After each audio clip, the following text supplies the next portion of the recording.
Bom dia, hoje é sexta-feira, dia 29 de janeiro de 2021, e este é o Sua Excelência, o fato deste momento, né, do dia de hoje, né, que antecede na véspera do fim de semana, que antecederá as eleições, né, da mesa diretora do Congresso Nacional.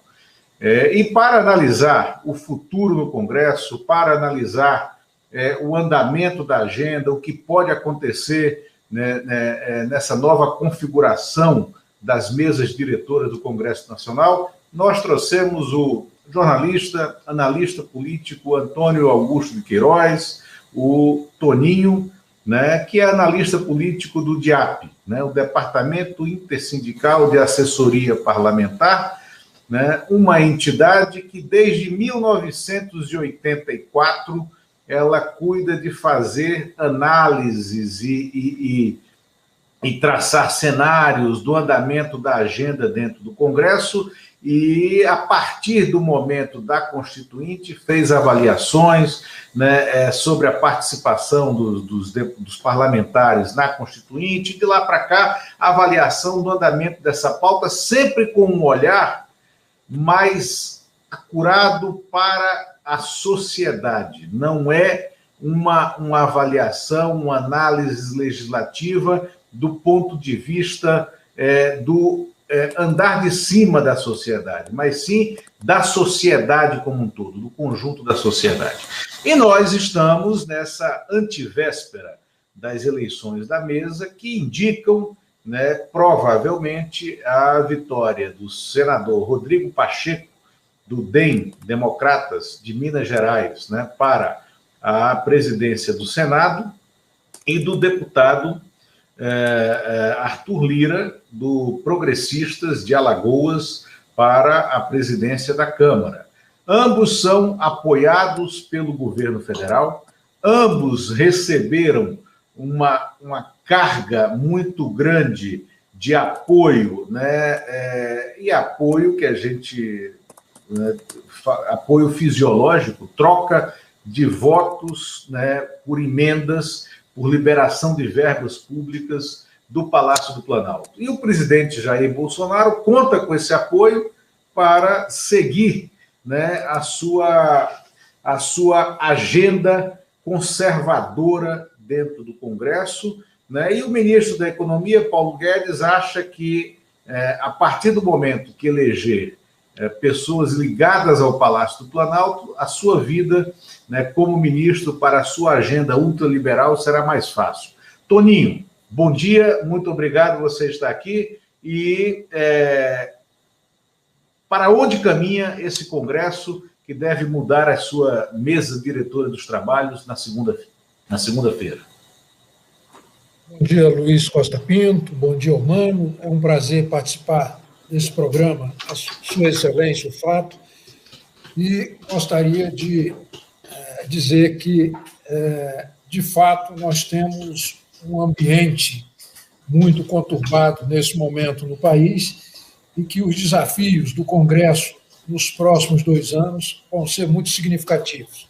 Acho que a prioridade deveria ser ajudar o Estado brasileiro a sair da crise fiscal, contribuir para o retorno do crescimento econômico e propor solução para os problemas sociais no pós-pandemia, que serão muito graves. Mas, infelizmente, não será isso que tende a acontecer, porque o Bolsonaro, que é o presidente da República, que contará com o apoio dos 2 candidatos à presidência das casas, tem uma pauta que é manter o país mobilizado, quer manter o país em tensão permanente para fidelizar a sua base. E, portanto, não tem compromisso com pautas objetivas. E o fato é que, lamentavelmente, no caso da Câmara, o candidato do Bolsonaro, que é o Arthur Lira, ele entregará bem menos do que entregaria o seu adversário do ponto de vista do interesse geral do país. E, além disso, contribuiria para pacificar o país na medida em que buscaria pautas mais equilibradas e que dividisse menos o país e que enfrentasse esses problemas. Então, nós vamos ter anos aí de muito tumulto, de muita complicação, e o mercado tende a se decepcionar com a escolha feita pelo Bolsonaro, porque ele certamente entregará menos do que o mercado tem expectativa de que entregue. Eu mando. Oi, Toninho, muita satisfação. Toninho, Lula, eu converso com Lula sobre o Congresso Nacional desde a Constituinte. Desde 1988, o Toninho já estava lá no DIAP, no início. Era um jovem, era um rapazinho, éramos. E hoje a satisfação continua aí, uma memória viva aí do Congresso. A satisfação estar com você aqui, Toninho. É uma das grandes fontes de informação do parlamento brasileiro aí dessas últimas décadas.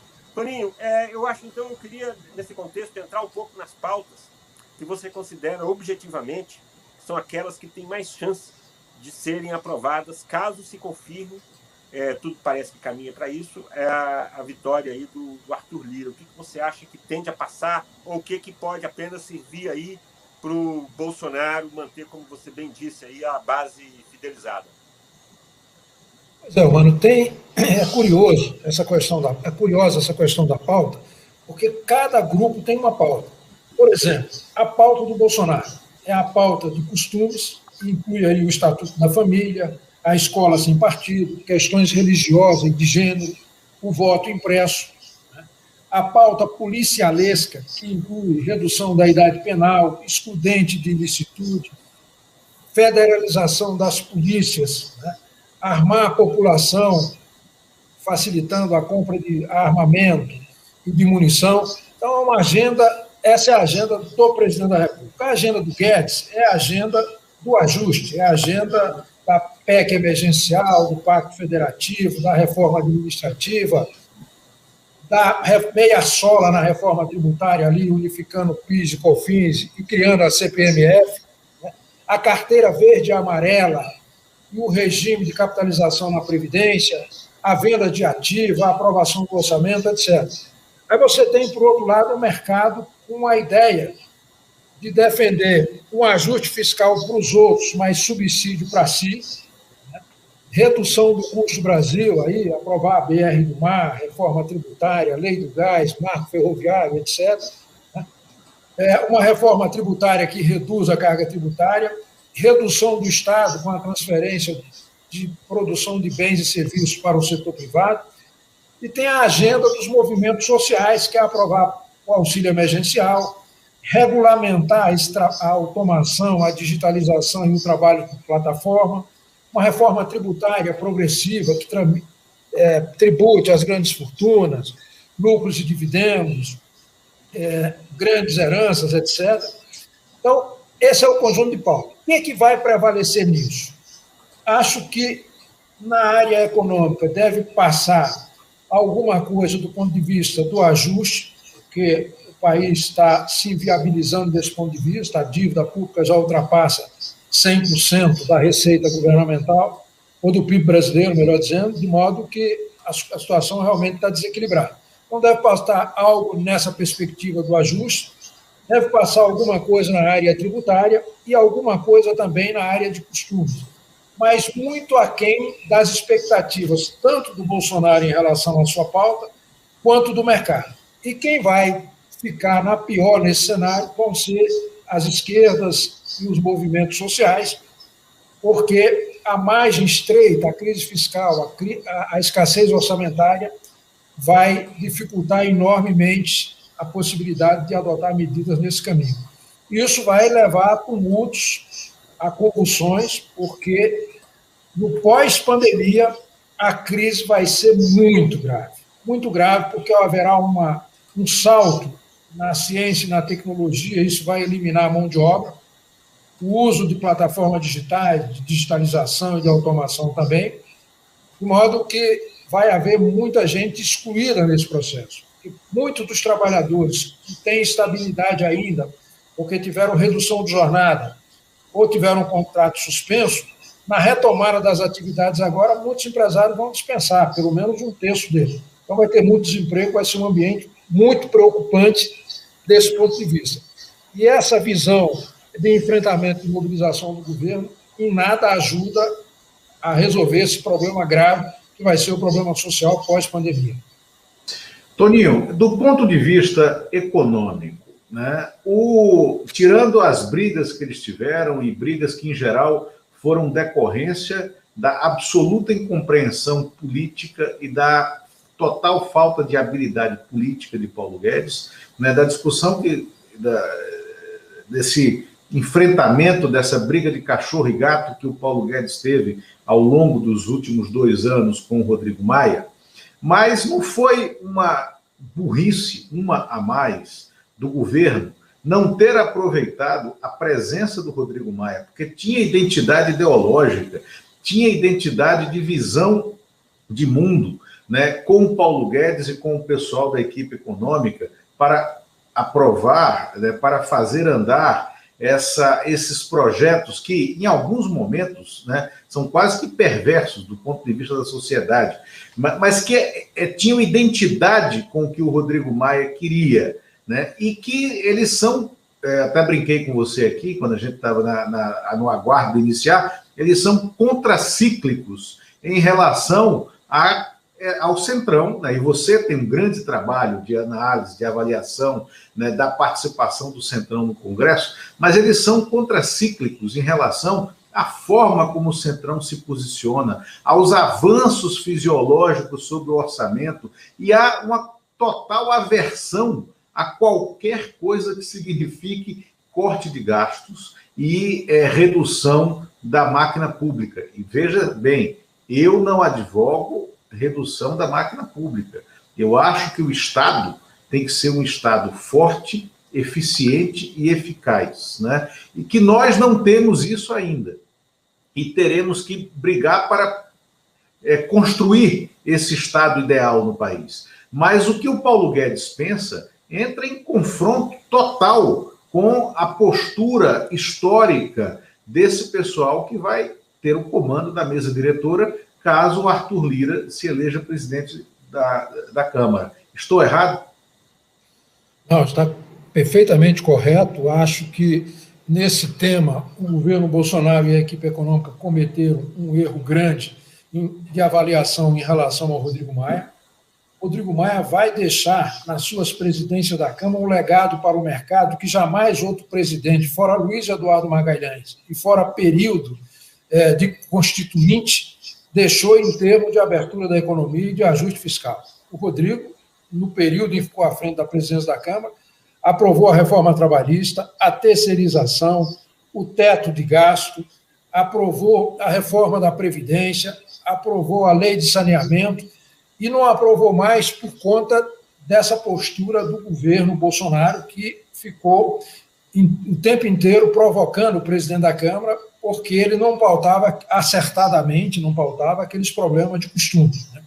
E agora está escolhendo um candidato para presidir a casa, que é do Centrão, e o Rodrigo pertence a um grupo que originalmente era do Centrão, mas era um grupo programático dentro do Centrão. E o Bolsonaro fez a opção pelo grupo pragmático, ou seja, o Centrão fisiológico, aquele que vive de patronais, que vive da troca de voto por favores do Estado, cargo, emenda, etc.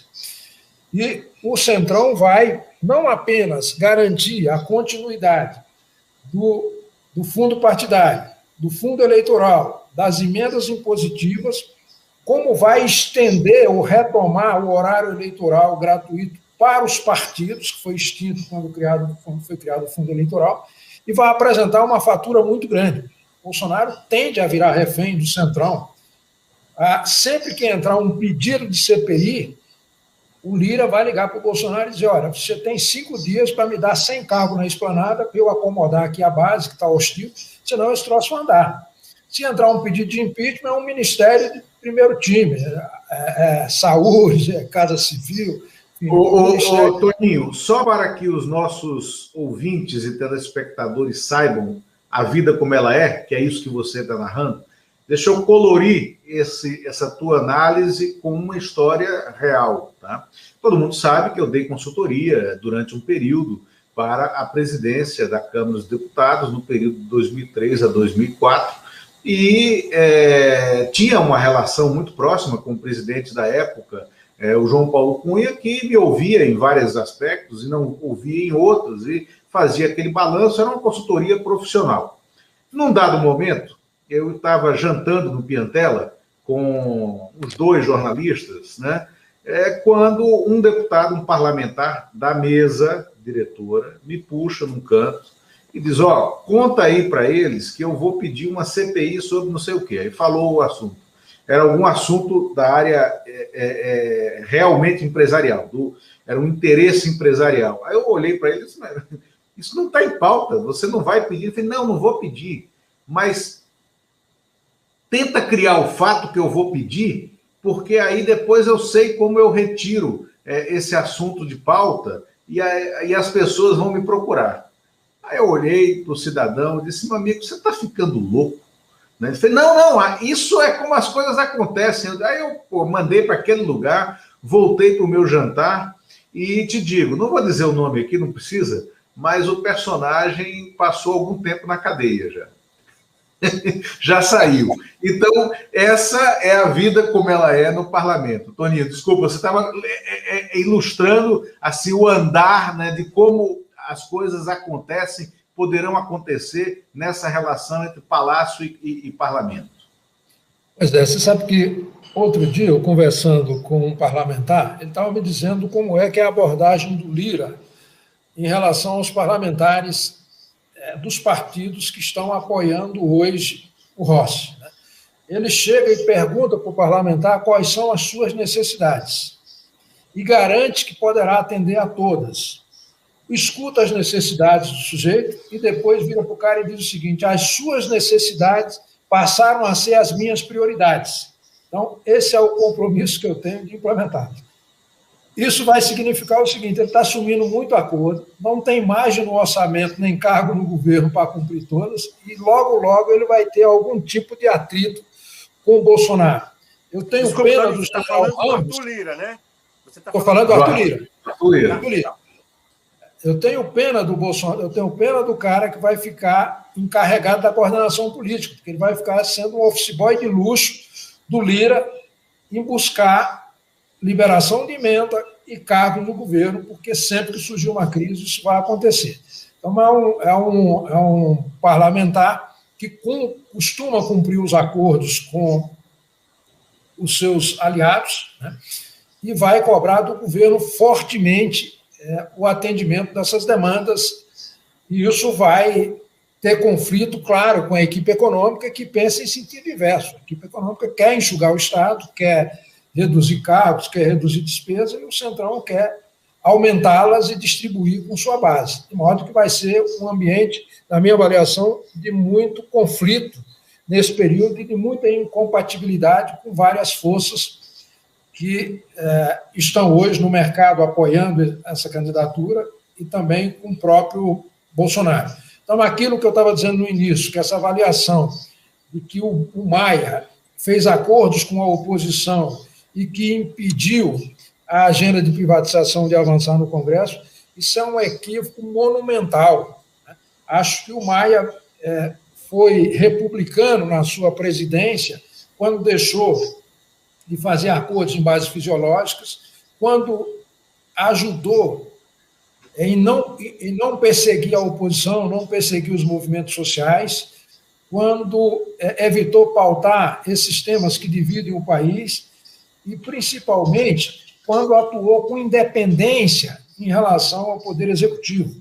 É preciso dizer o seguinte, o ímpeto autoritário do Bolsonaro só não foi mais à frente porque tinha uma Câmara que tinha alguma independência e isso deu conforto às outras instituições, particularmente ao Supremo Tribunal Federal, para funcionar como peso de contrafeio a esse ímpeto autoritário do Bolsonaro. Não fosse isso, nós estaríamos vivendo um período de exceção, possivelmente, com o estado de defesa, com o presidente avançando sobre as liberdades, sobre os direitos de modo geral. De modo que essa avaliação a respeito do Rodrigo, embora eu não concorde com sua agenda liberal e fiscal, mas devo reconhecer que é absolutamente injusta. Se houve um sujeito que fez pelo mercado tudo o que podia fazer, foi o Rodrigo, e não fez mais por conta dos conflitos provocados pelo Bolsonaro e seus filhos para com o presidente da Câmara.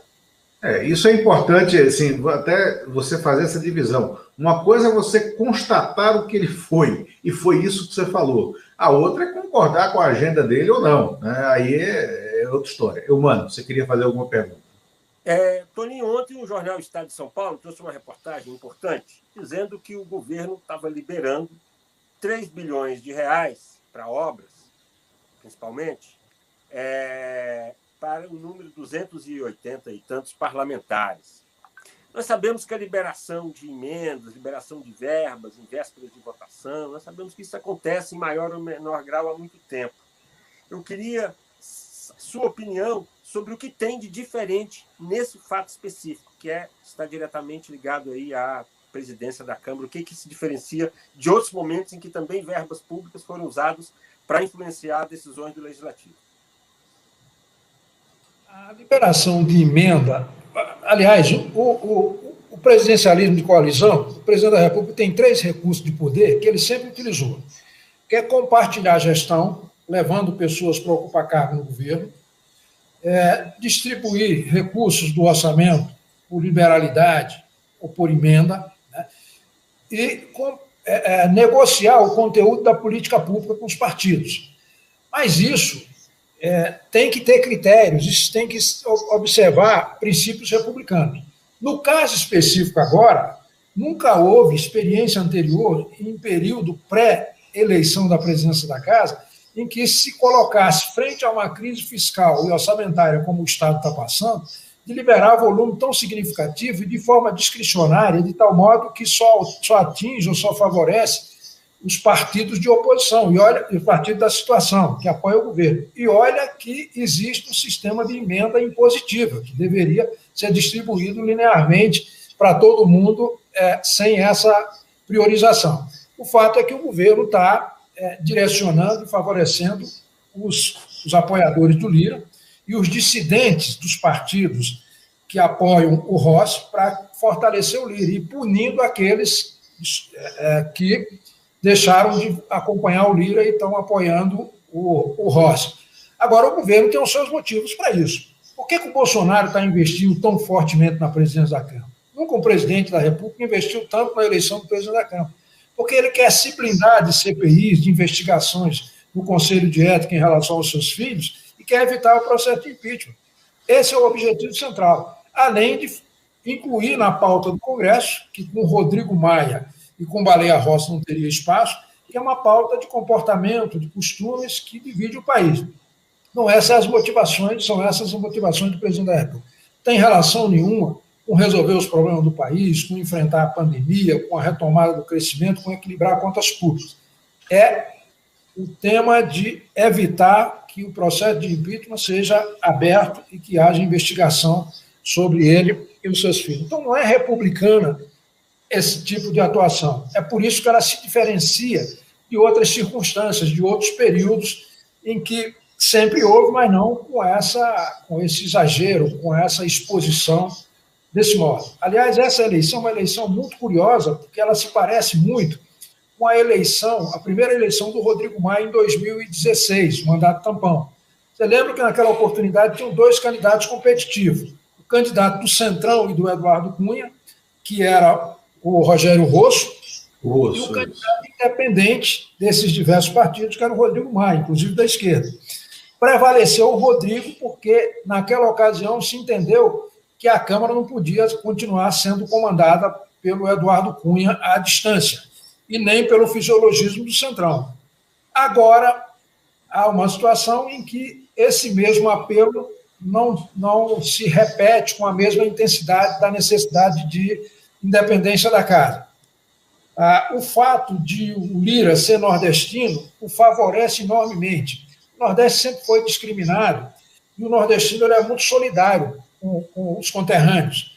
E a oportunidade de poder que tem alguém da região, muitas vezes as pessoas apoiam, mesmo superando divergências partidárias e ideológicas, porque acha que pode favorecer a região, etc. É o que está acontecendo. As dissidências da esquerda do bloco do Rossi em relação ao Lira serão basicamente dessa região. Então, isso o ajuda muito. E o fato do Bolsonaro estar empenhado desse jeito não tem, engraçado, não tem motivado uma campanha na opinião pública demonstrando que isto é uma loucura, porque vai se impedir ou se evitar que o parlamento possa julgar um presidente da República, né, abrir um processo de impeachment contra o presidente da República e vem praticando as maiores barbaridades, porque elegeu um aliado lá com essa função de impedir esse tipo de coisa. Então, isso é extremamente preocupante e é lamentável que esse tema não esteja presente. E só haverá possibilidade de qualquer alteração nesse cenário para sucessão na Câmara se houver uma participação muito forte da opinião pública vinculando essas duas coisas. O Bolsonaro não está colocando Lira na presidência da Casa para enfrentar os graves problemas do país, não. Está botando lá para evitar investigações sobre o seu governo, sobre os seus filhos, e para evitar um processo de impeachment e pautar essas coisas que representam um retrocesso civilizatório, que é essa pauta de costumes e também de armamento da população e a ideia de voto impresso, tudo isso. Ô, Toninho, o Baleia Rossi foi hoje de manhã num programa na TV 247, do site 247, que inclusive nos transmite amanhã de manhã, retransmite esse programa, e ele falou que vai analisar, sim, todos os 61 ou 62, né, pedidos de impeachment que já estão colocados, que já foram enviados para a Câmara dos Deputados. Ele falou que vai analisar, não significa que vai despachar, né? Em minha opinião, o Rodrigo Maia, que, como presidente da Câmara, e olhando para a situação do país, teve muitas virtudes, mas teve também alguns defeitos, e alguns defeitos sérios. Um deles foi não ter tido uma postura mais independente, mais republicana em relação a esses pedidos de impeachment.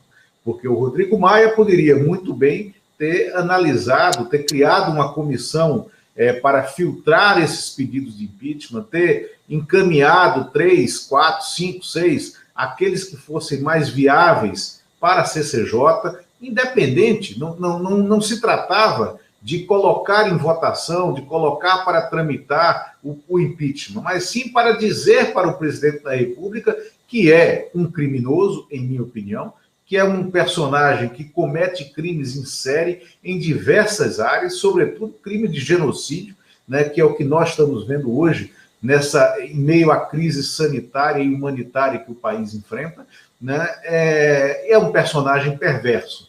Né? Você acha que, ou então o Baleia, e esse levantar de voz, essa postura mais proativa, ela não combina com a biografia parlamentar do Baleia Rossi, que até então era um parlamentar ali do médio clero, apesar de ser presidente do MDB, mas era um parlamentar do médio clero e sempre muito ligado aos interesses do Temer, que conservou, né, a sua força dentro do partido. Você acha que o Baleia está agindo em desespero, né, ou Baleia em desespero em busca de voto, ou esse vazamento de falsas notícias? Ontem, várias pessoas me mandaram coisas e publicações nas redes sociais dizendo que o Rodrigo Maia seria chefe da Casa Civil do Dória quando saísse, uma coisa que eu não acredito que vai acontecer. Aliás, neste momento, eu digo, tenho certeza que não vai acontecer, não é pretensão dele, isso é para reduzir essa disputa, o governo começar a falar de racha dentro de determinados partidos, também tentando criar um clima de já ganhou para o Arthur Lira. Você acha que a eleição está de fato decidida e que essa atitude do Baleia, hoje de manhã na TV 247, falando da análise dos pedidos de CPI, foi simplesmente para consolidar os seus votos na esquerda, né? Ou a gente pode antever alguma surpresa no resultado da eleição e também na forma como o Congresso analisará os pedidos de impeachment? Eu acho que não vai ter muita surpresa, não, sabe? Eu acho que vai dar mesmo Lira e acho que, no caso do Baleia, está agindo coerentemente. Em política, acordos importam. E foi feito um acordo com a oposição tendo como pressuposto básico a independência do presidente da Casa em relação ao Poder Executivo. Isso não quer dizer que não se paute aos sistemas econômicos, liberais, fiscais, sociais, etc., mas que tem independência. Se o presidente da República agiu em desacordo com a Constituição, abrir processo de impeachment, abrir CPI, fazer o que for necessário fazer. Aliás, sobre o processo de impeachment, o ambiente teve muito mais propício a um processo de impeachment lá atrás, quando o Bolsonaro estava participando daqueles movimentos, não tinha uma base social, e participando daqueles movimentos de ataques à democracia, ao Supremo, etc. Ali só não foi aberto por uma razão, porque havia uma dúvida muito grande se valia a pena trocar um capitão insubordinado por um general insubordinado. E hoje parece que já se percebeu que, a despeito de ambos serem autoritários, parece que o Mourão é mais polido, pelo menos não cria problemas como cria o Bolsonaro necessariamente. E se o Mourão, naquela oportunidade, tivesse feito algumas declarações do tipo: vou manter o fundo eleitoral, o fundo partidário, as emendas impositivas, não sou candidato à reeleição, mantenho a democracia e a pauta econômica, ele certamente hoje seria o presidente da República já, mas naquela época não fez, e agora a situação está mais complicada, porque o Bolsonaro trouxe para a sua base o Centrão, portanto ele tem um grupo que pode blindá-lo, ainda que um custo muito elevado, né? E tem o problema da pandemia. Eu acho que o motivo principal do Maia não ter aberto o processo de impeachment é que ele foi fortemente aconselhado pelo setor econômico de que abrir num momento desse inviabilizaria completamente o país, tanto do ponto de vista econômico quanto fiscal, porque seria uma guerra e as pessoas se exporiam em manifestações e haveria um agravamento ainda da questão da pandemia, né? Agora, acho que, para o futuro, a tendência é que as manifestações se intensifiquem. Essa pandemia demonstrou a inapetência, a disfuncionalidade do governo Bolsonaro. Eu já tinha clareza disso desde a campanha, que, no caso do presidente brasileiro, ele exerce 3 funções fundamentais. Ele é chefe de governo, chefe de Estado e líder da nação. E Bolsonaro não preenche nenhum desses requisitos.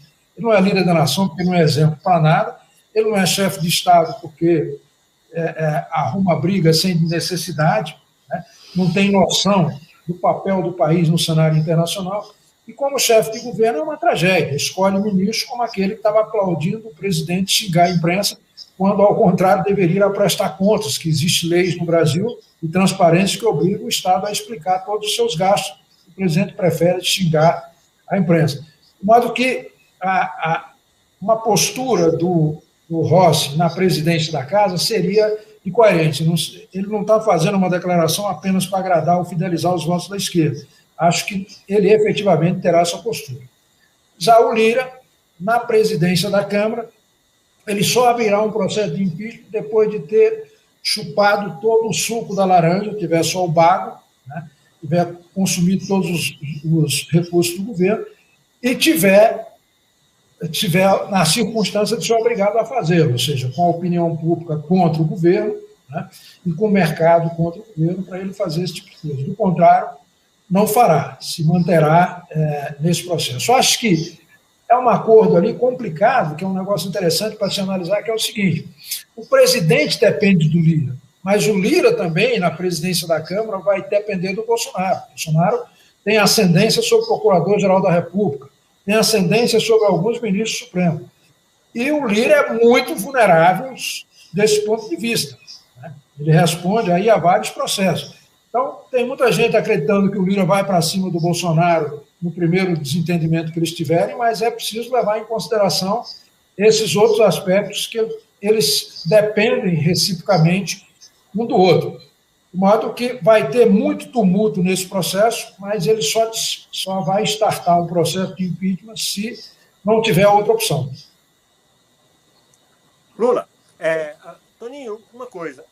A gente falou bastante aqui uma projeção aí do que pode ser o Congresso, a Câmara, aí, com o Arthur Lira vencendo. Agora, ele sendo o vencedor, o Rodrigo Maia, no papel de derrotado, e a oposição, a esquerda derrotada, qual o papel que você vê para o Rodrigo Maia nesse momento agora. E a esquerda? O que a esquerda vai conseguir nesse ambiente de derrota dentro do Congresso, caso se confirme essa derrota de Baleia Rossi para Arthur Lira? Eu acho que a esquerda vai ter um protagonismo significativo no sentido de enfrentamento ao governo, o que ela não teve nos primeiros anos do governo Bolsonaro, com uma questão exclusivamente tática.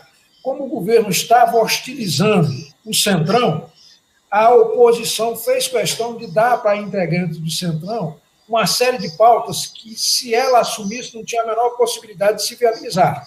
Fundef, auxílio emergencial, orçamento de guerra, tudo isso que foi aprovado, todo o socorro durante a pandemia foi um movimento tático da esquerda de não protagonizar isso, de não entregar para alguém com trânsito no governo. Porque imagina o seguinte, se fosse de autoria de um parlamentar de oposição, o auxílio emergencial não passaria, o Bolsonaro vetaria na hora. Né? Então, houve esse tipo de problema.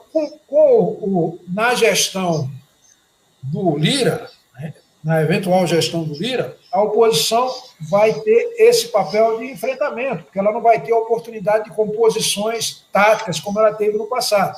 E o Lira vai querer que ela vá para o enfrentamento, porque quanto mais a oposição pressionar, mais caro ele cobra o apoio do governo em alguns temas. Então, vai ser uma lógica assim, muito interessante.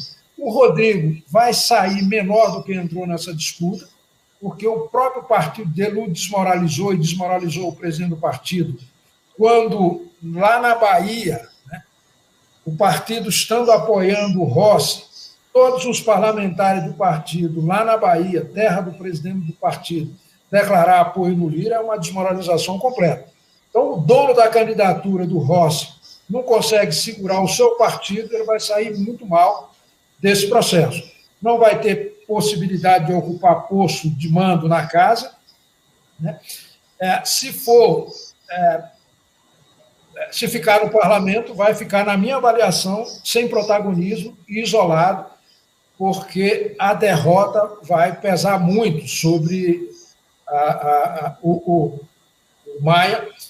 E houve também, cá para nós, um certo oportunismo dele. Né? Ele dizia que não era candidato, mas, se não era candidato, por que não escolheu logo um candidato? Ficou esperando aquela decisão do Supremo, e depois da decisão do Supremo ainda ficou durante uns 20 dias para escolher um candidato. De modo que isso vai lhe custar muito caro do ponto de vista de perspectiva do futuro. Se ele elegesse o presidente da Câmara, sairia muito bem, se credenciaria para disputar o governo do Estado, e agora, do modo como está saindo, se confirmar esse cenário, vai sair numa situação muito mal e muito isolado no partido. Estão fazendo um favor para ele de não fazer uma reunião partidária, porque se fizer, o DEM passa a apoiar o Lira formalmente. Isso seria a completa desmoralização. Então, o Maia está saindo muito mal desse processo, o que, aliás, embora, como eu disse, tenho várias divergências com ele, acho profundamente injusto o que está sendo feito com ele, tanto nesse episódio em particular, quanto em relação a dizer que ele foi quem evitou a aprovação de coisas do interesse do mercado. Isso é injusto. Eu sou contra a pauta que ele defendia, mas quero dizer que ele deixou um legado para o mercado que nem o outro presidente, fora Luiz Eduardo Magalhães, em período constituinte, deixou. Ele administrou muito mal o seu descenso, né, e administrar a saída, né, é uma arte, e vai acabar naquele lugar do plenário, né, que o Ulisses Guimarães chamava jocosamente de Vale de los Caídos, né, ali naquele fundão, porque, de fato, ele ficou numa situação difícil. Né? Agora, o Eumano tem uma tese do que pode reconstruir essa biografia do Rodrigo Maia rapidamente. É isso, Eumano? O que não significa nada eu ter uma tese, né? Vamos ser bem claros. Não, mas eu acho o seguinte, tem uma questão que está posta na política, que eu não sei o caminho que isso vai tomar, que é a questão do impeachment. Com todas as dificuldades de mobilização, mas o assunto impeachment ele virou assunto corrente. Você vê empresário falando, você vê políticos falando, você às vezes vê até gente do Centrão falando, talvez até para valorizar aí o passe, mas o fato é que há uma mobilização pelo impeachment. E eu acho que por todos os movimentos na política, e pelo que tem sido nos últimos anos, foi o único líder político, talvez dentro do Congresso nos últimos anos, não sei se você concorda, mas um cara para conseguir ficar 4 anos e meio como ele ficou, conseguiu costurar coisas que pouca gente conseguiu nos últimos anos ali na presidência da Câmara. Então, eu acho que, para quê? Das posturas que ele vem tomando, o pai dele, César Maia, também, que gravou um vídeo forte relacionado aí à relação do Bolsonaro com as PMs e a preocupação com essa militarização, que tem a ver aí também com essa pauta que você falou, a pauta aí você não citou, mas é a pauta da bancada da bala, essa pauta relacionada à segurança, armamentos e tal. Eu acho que, para que o impeachment ande, não sei se vai andar, acho muito difícil, mesmo que seja na pressão, eu digo andar, e que o assunto continue na política, nas ruas, nos atores políticos, eu acho que para que ele aconteça vai ter que ter uma articulação do centro. E o Rodrigo Maia, queira ou não, é o articulador do centro. Eu acho que a pessoa aí que transita entre esses partidos que não estão na extrema-direita com o Bolsonaro, eventualmente ou não, mas tem uma parte que é bastante sólida, nem na esquerda, que tem seus próprios candidatos à eleição presidencial, que tem sua própria agenda. Mas tem um centro aí nesse miolo, e eu acho que como articulador político, até pelo cargo que ocupou nos últimos anos, o terceiro cargo mais importante aí na República, eu acho que ele é essa pessoa que, apesar dos defeitos, e aí eu concordo, ele está enfraquecido, aí para dar uma opinião, eu acho que um grande erro político que ele cometeu foi dar corda, foi não ser contrário, taxativamente contrário à questão da possibilidade de reeleição, que era rasgar a Constituição, você tirar a palavra, você mudar o sentido de uma palavra vedada, você eliminar a palavra vedada da Constituição, você está tomando atitude. Nós que acompanhamos a discussão da Constituição, isso seria rasgar ali umas linhas da Constituição. Então, nesse sentido, desculpa, eu me alonguei aqui falando muito, mas eu acho que o Maia, apesar de tudo, é ele que transita. E eu acho que ele vai ter um papel aí na articulação dessa chapa de centro aí para a presidência de 2022. Mas pode ser que o enfraquecimento dele seja maior do que isso, né? Ele é ruim de voto, né, Toninho, lá no Rio, né? Pois é, mano, em política, a expectativa de poder vale mais do que qualquer coisa, né? E o Rodrigo está sendo salvo nessa disputa, que o Rossi ainda vai ter alguns votos, em função da esquerda. O centro e o centro-direito o abandonou completamente. Então, ele está completamente descredenciado para liderar esse processo. Ninguém vai confiar num cara que falhou flagrosamente no campo dele. E o Rodrigo tem um problema que é o seguinte, ele é conhecido como garoto enxaqueca, ele vive de mau humor, né? E ele não reuniu em torno dele, de fato, um grupo com articulação, foi muito em função da institucionalidade. Em terra de rei, né? Em terra de cego, quem tem um olho é rei, né? Então ele conseguiu, teve bom senso, a pauta coincidiu com a pauta da equipe econômica, o mercado fortaleceu, foi valorizado, né? E teve a postura de independência, que tem todos os méritos do mundo. Mas o fato é que, nessa saída agora, ele errou muito feio, e isso pode fazer com que ele tenha interrompido a vida política dele, do ponto de vista de liderar movimentos futuros, como, por exemplo, organizar esse movimento de centro para se contrapor ao Bolsonaro, ser candidato ao governo do Estado dele, enfim, vir a ser um vice-presidente da República. Eu acho que esse episódio o isolou. No partido dele ele não vai ser nem vice-líder, né? Então, vai ser uma situação muito ruim para ele desse ponto de vista. É claro que a necessidade que você apontou está presente, mas certamente não vai ser o Rodrigo que vai liderar isso. Ele vai ser, na minha avaliação, escanteado na condução desse processo frente ao possível fracasso aí na condução da sua sucessão, diferentemente do seu Bolsonaro, que deu um show de competência, agindo rapidamente, escolhendo o candidato com Bolsonaro, o mais importante, do próprio partido dele. Ele não ficou ali como o Rodrigo apostando em diversas frentes. Escolheu um e foi correr atrás da articulação. Agora, Toninho, então vamos aproveitar para falar do Senado, né? Apesar dessa maior destreza para a condução do processo sucessório dele mesmo, né, do Alcolumbre, Mas você acha que o Senado desceu alguns degraus no protagonismo político e que o Rodrigo Pacheco vai apenas administrar a chamada casa revisora, aquela casa que não tem uma participação maior no processo político, ou não? Ou estou errado?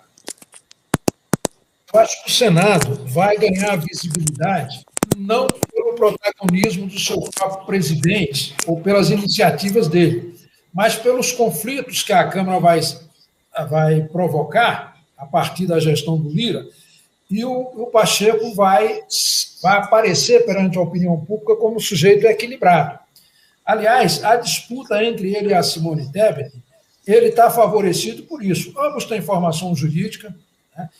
Ele foi eleito originalmente para a Câmara pelo MDB, depois passou por DEM, presidiu a Comissão de Constituição e Justiça com equilíbrio, presidiu uma comissão no Senado com equilíbrio, vai ter uma postura de independência em relação ao Senado e não vai trazer elementos perturbadores para casa que a eventual eleição da Simone Tebet levaria. Por exemplo, a essa postura moralista, justiceira, lavajatista e de ideia de prisão em segunda instância, essa coisa de instalar uma CPI de lava-toga, etc., que a Simone bancaria isso, e isso seria um elemento perturbador para o Senado.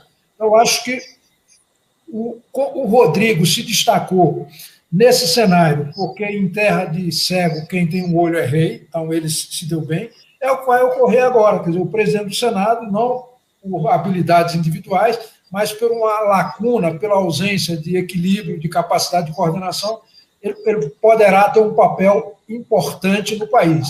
Então, isso é um dado bastante interessante, o que o Alcolumbre não teve tanto, porque o Rodrigo é que se sobrepôs nesse processo. Ô, Toninho, nesse cenário, você achou esse apoio que o PT está reclamando muito, desse apoio do PT ao Rodrigo Pacheco, isso lhe causou muita estranheza, esse apoio, ou você acha normal nesse cenário aí do Senado? Eu acho normal pelo seguinte, porque a outra alternativa era a Simone. Ambos são liberais e fiscalistas, como também na Câmara os candidatos são liberais e fiscalistas, né? Com a diferença de que um vai respeitar a oposição e não vai ficar a serviço do Muda Senado, que é um grupo de senadores lavajatistas que tem aquela visão e que tem por objetivo criminalizar a esquerda, atribuir à esquerda todos os problemas de corrupção que aconteceram no Brasil, quando foi o inverso, né? Se tem um período no país em que o Brasil avançou em termos de transparência na relação entre Estado e sociedade, entre Estado e mercado, foi durante os governos da esquerda. Nós aprovamos a lei da ficha limpa, a lei de combate à compra de votos, a lei geral de acesso à informação, a lei de transparência que obriga a União, Estados e municípios a disponibilizar em tempo real os gastos do governo, que agora está incomodando o Bolsonaro, a delação premiada, o combate ao crime organizado, a responsabilização da pessoa jurídica. Imagine, no Brasil, você tinha a figura do corruptor, mas não tinha do corrupto. Era como do corrupto, mas não tinha do corruptor. Ou seja, é como você puniu o usuário de droga e não puniu o traficante. Tudo isso foi a esquerda que jogou luz na relação Estado e sociedade, e a opinião pública, isso é no mundo inteiro. Quando há maior transparência, se descobre mais facilmente desvio de conduta. E ao descobrir desvio de conduta, a população, em vez de raciocinar que a coisa melhorou porque há transparência, ela se revolta contra as instituições, porque antes ela não sabia que havia. Então, a transparência tem esse custo que é de crítica à condução dos governos, de um modo geral. De modo que essa candidatura, esse apoio do PT é um candidato que também é apoiado pelo Bolsonaro, na minha avaliação, é acertada, porque a outra alternativa teria esse condão de fortalecer essa narrativa de que as esquerdas é que são corruptas, são inconsequentes, irresponsáveis, etc. Então, o Rodrigo Pacheco não vai dar força a esse tipo de narrativa, a esse tipo de pensamento. Toninho, sempre se falou do sectarismo da esquerda e, sobretudo, do sectarismo exclusivista do PT. Dessa vez, as bancadas do PT na Câmara e no Senado apoiam candidatos que não são de seus quadros e, muito ao contrário, como você ressaltou aqui, em relação ao Rodrigo Pacheco e, como é o caso do Baleia Rossi. Na eleição que levou o Luiz Eduardo Magalhães à presidência da Câmara em 1995, com o Fernando Henrique Cardoso estreando no governo, o PT tendo crescido a bancada naquele momento, o José Genuíno, né, que era um dos grandes líderes da esquerda, do PT no parlamento, foi candidato a presidente da Câmara, uma espécie de anticandidato, porque sabia-se que ele iria perder, e foi muito criticado por isso, inclusive pelo próprio PT, que perdeu o lugar que lhe cabia, que ele tinha direito, tinha assento na mesa. O PT, pelo tamanho da bancada, poderia ter indicado ali ou o primeiro secretário, que é internamente muito poderoso dentro da Câmara, porque é quem faz as grandes negociações de estrutura, de gabinete e tal, para os outros parlamentares, né? Ou a primeira vice-presidência da Câmara. E o PT perdeu, ficou de fora. Agora, o PT foi muito criticado internamente, inclusive, por alas do próprio partido, por ter feito acordo com o Baleia e com o Rodrigo Pacheco. Você acha que foi um avanço da esquerda, um avanço do PT, essa visão de que era impossível ganhar, né, no atual cenário, e aí eles avançaram para fazer uma composição ou não? Há momentos na política que você tem que distinguir quando é o momento de marcar a posição e quando é o momento de agir com responsabilidade. Então, o PT, nesse momento, se pautou pela ética da responsabilidade. Fez um bloco. Se esse bloco vier a perder, mesmo assim, os espaços nas comissões serão distribuídos proporcionalmente ao tamanho desses blocos, então o partido terá espaço nessa composição. Os acordos importam, se ele fez parte de um grupo, aquilo que era a pauta daquele grupo vai ser defendido por esse grupo na gestão do adversário que venceu, de modo que marcar a posição num ambiente desse, em que as esquerdas correm risco de perseguição pela presidência da casa, pode perder espaço nas instâncias deliberativas e de decisão de pauta no legislativo. Abrir mão disso para simplesmente marcar a posição seria de uma responsabilidade da troca. Então, desse ponto de vista, o PT acertou e se atualizou nessa perspectiva, quer dizer, de raciocinar de acordo com a conjuntura e não cometer suicídios políticos, né, e colocar em risco a sua própria sobrevivência. De modo que essa medida de escolher um candidato e amarrar com esse candidato compromisso e integrar um bloco que garante a distribuição proporcional ao bloco nos cargos das comissões e nas relatorias foi um acerto que é fundamental, inclusive para a própria sobrevivência da esquerda. Imagine se não tivesse nenhum espaço, marcasse posição, ficaria hostilizado por aquelas forças que iriam ocupar o poder e sem a solidariedade das outras que perderam. Isso seria muito trágico no momento em que tem um governo que tem uma visão autoritária e que quer eliminar a esquerda e essas forças progressistas de qualquer forma. De modo que eu acho que a medida foi muito acertada e o PSOL deveria tomar o mesmo caminho nessa perspectiva, somar esforços no sentido de evitar que se instale no país de novo uma ditadura. Marcar posição num momento crítico como esse não é aconselhável, na minha avaliação, não é prudente. Toninho, há uma preocupação aí com os rompantes autoritários do Bolsonaro. Você acredita que esse Congresso pode dar espaço para isso? Um Congresso que seja presidido pelo Arthur Lira, mais provável, e pelo praticamente eleito Rodrigo Pacheco no Senado? Acho que vai requerer de parte da opinião pública e das lideranças empresariais, sociais, culturais, de modo geral, uma responsabilidade muito grande no sentido de ajudar a fazer esse contraponto. Porque, tendo, como houve no período do Rodrigo, um presidente da Casa com relativa independência deu conforto às outras instituições de Estado para conter os ímpetos autoritários do governo, fazer ali a função de peso e contrapeso. Inclusive, o próprio Supremo se resguardou muito nisso, Tribunal de Contas, etc. Se você não tem uma instituição que tem o poder de impedir o presidente da República, de investigar o presidente da República, numa postura de independência, ela é subordinada ao presidente. Esse presidente tem uma vocação autoritária como tem Bolsonaro, o risco é muito grande, né?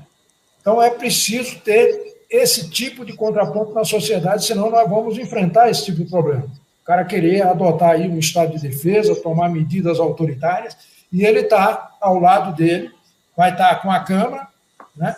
Vai estar com as Forças Armadas, que tem aquela lógica do Pazuello, que um manda e o outro obedece, né? E aí vai estar do outro lado apenas a imprensa, né? E se não tiver lideranças empresariais, lideranças sociais, culturais, etc., fazendo esse contraponto, vai ser muito preocupante, muito perigoso. Eu asseguro a vocês que o Supremo não teria tomado as decisões que tomou, duras em relação ao Bolsonaro, se não tivesse um presidente da Câmara com independência e capaz de ajudar nesse contraponto. Sozinho não tomaria. Seria louco para enfrentar sozinho um presidente da República com a mentalidade e com a vocação autoritária do Bolsonaro. Então, esse é um tema, é um ponto fundamental, mano, que precisamos ampliar essa mobilização para conter esse ímpeto autoritário do governo a partir de uma pressão da sociedade e também pressionar as instituições para que elas se mantenham independentes, porque o risco é muito grande. Não pode se brincar com um presidente com esse tipo de mentalidade que, quando é cobrado a respeito de uma prestação de contas que a lei exige que seja prestada, ele xinga do modo como xingou, e ainda tem do lado um ministro, um chanceler batendo palma e chamando o sujeito de mito. Isso é uma vergonha inimaginável um país das dimensões e do prestígio internacional como o Brasil. Toninho, é inimaginável. Nós que estamos há mais de 30 anos aqui nessa estrada, né, brasiliense, nunca pensamos que chegaríamos a esse ponto. É inacreditável, né, o esmagamento, né, das instituições, o cerceamento, aquele ambiente, né, de liberdade e de ponderação que a gente viveu, né, nos 30 anos que precederam a essa maluquice, a essa tragédia, né, brasileira. É inacreditável o que a gente tem visto, o que a gente tem vivido. Toninho, chegamos ao nosso horário. Eu te agradeço profundamente, né, você ter conseguido participar, o teu sim a esse convite.